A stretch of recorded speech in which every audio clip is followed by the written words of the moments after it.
ওরে বাবারে, এখন তুমি যাও। আমি ওনা যদি দেখে যে বাসার নিচে মেয়ে আসছে, ঝামেলা করবে। এ মামা ওঠো তো, চলো। আরে রাফি, রাফি কি করছো? ভালো হচ্ছে নাকি? মামা দাও। রাফি ভালো তোমরা হচ্ছে নাকি? খেলে আমি বাড়িতে পৌঁছে যাই। এই ইয়া। রাফি ঠিক হচ্ছে না কিন্তু।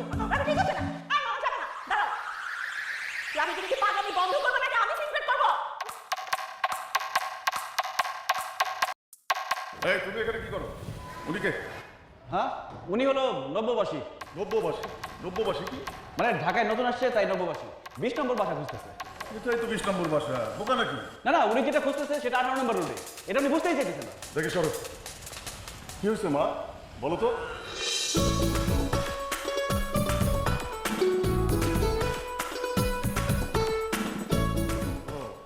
আপু, আচ্ছা আমি দেখতেছি বিষয়টা। হয়েছে না 17 নম্বর 18 নম্বর কোনো ব্যাপার হইলো?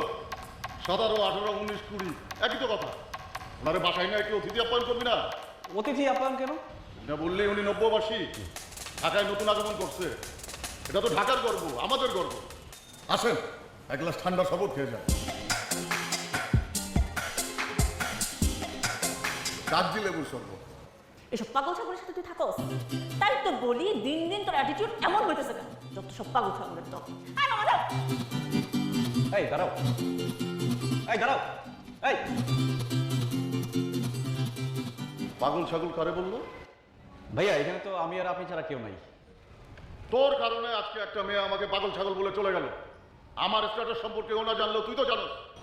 সরি ভাই, ওনার পক্ষ থেকে আমি আপনার কাছে মাপ চাই। আমি কিন্তু কেসটা ধরতে পারছি। বাসার সামনে বসে প্রেম, বাড়িওয়ালা জানলে কিন্তু আমি বাঁচাতে পারবো।